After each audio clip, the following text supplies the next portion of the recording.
find my. Perfect. Can I see my presentation?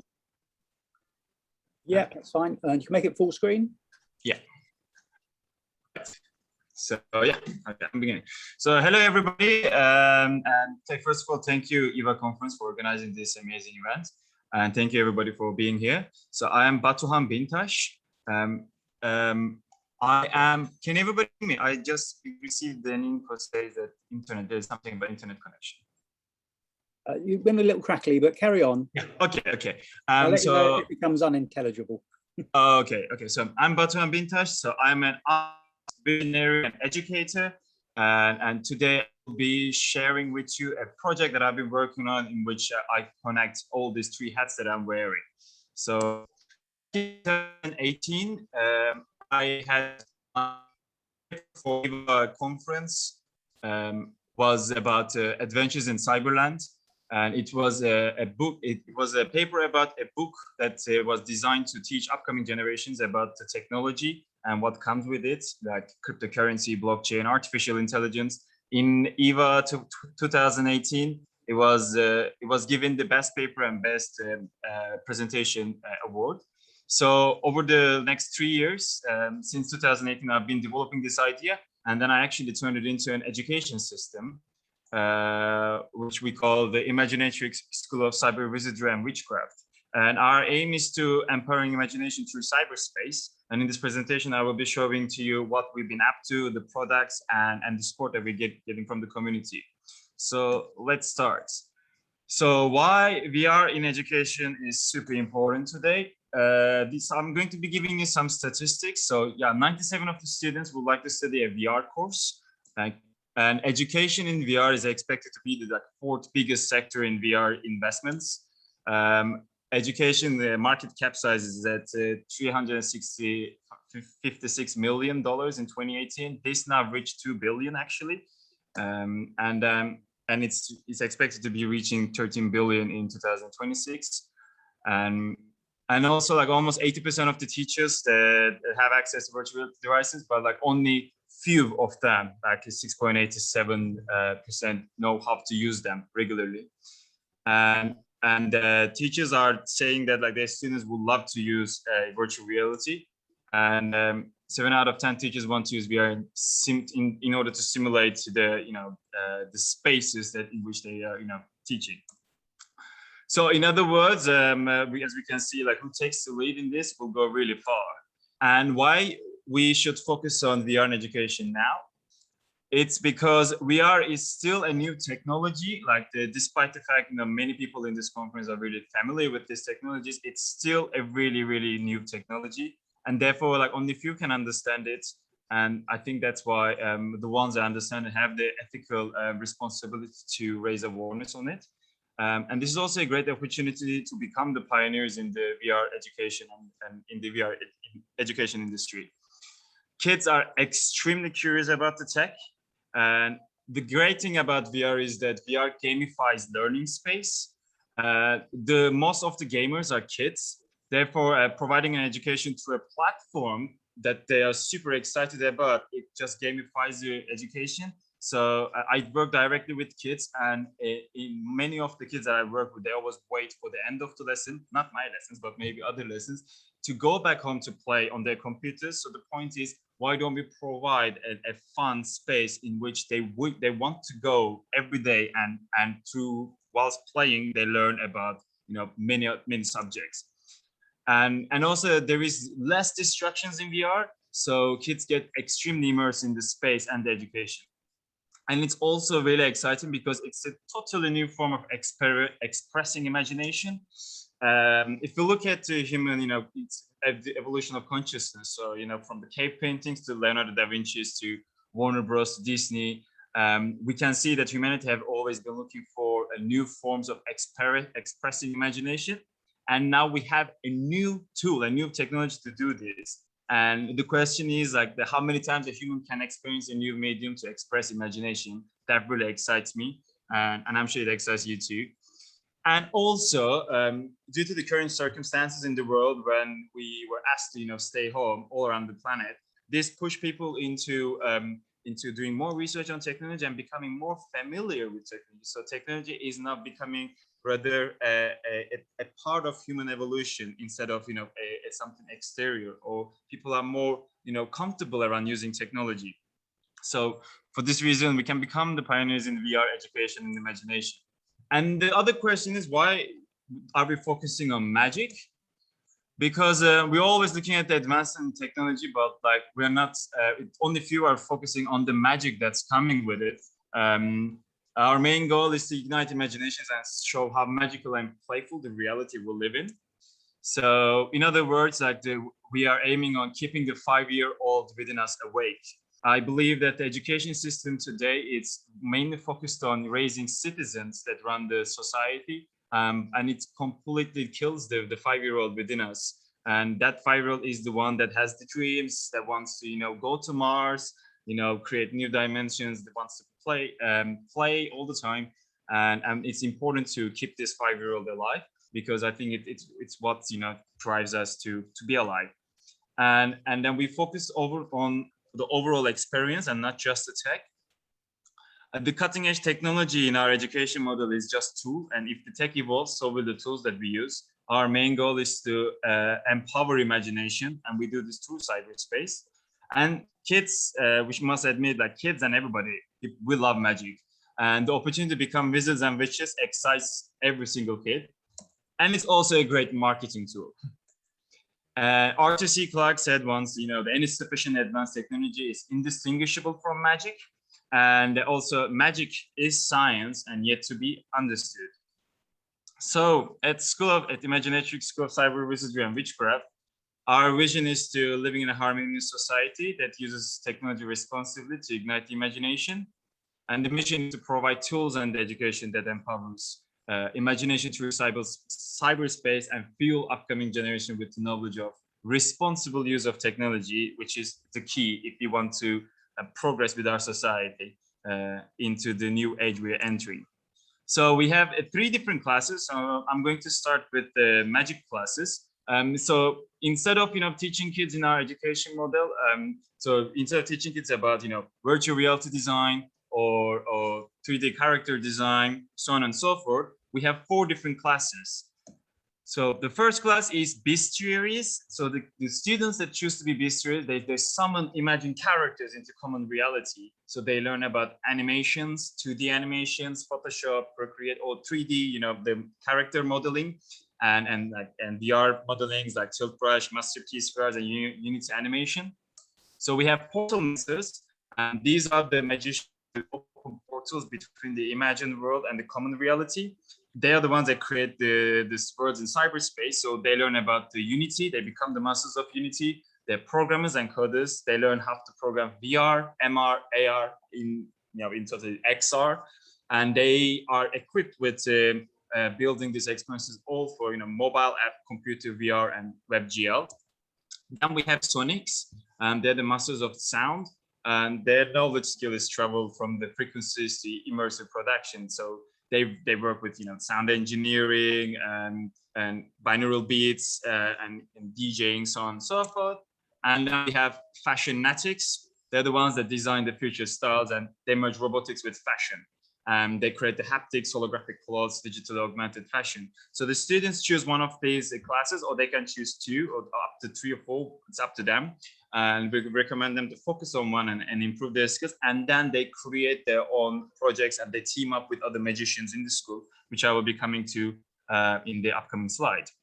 Then we have also theoretical classes that every cyber magician is taking. And these classes teach kids about the internet and how it changed our world, artificial intelligence, and blockchain technologies, cryptocurrencies, decentralization, AR, VR, music, and the fashion.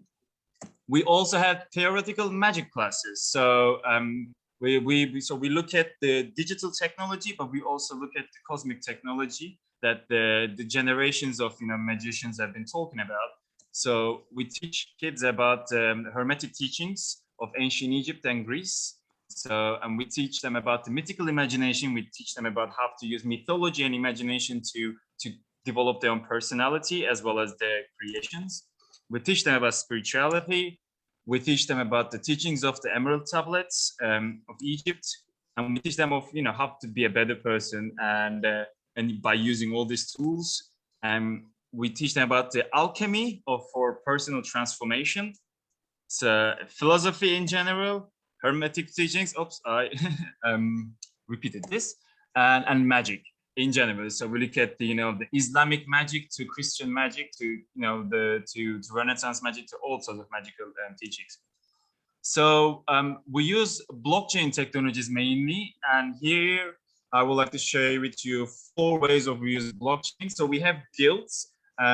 So a lot of things that are focusing on today on blockchain are we always look at cryptocurrency systems, but blockchain is also a technology that is allowing us to come up with new forms of governances. And these governance systems are called DAOs. They're decentralized autonomous organizations.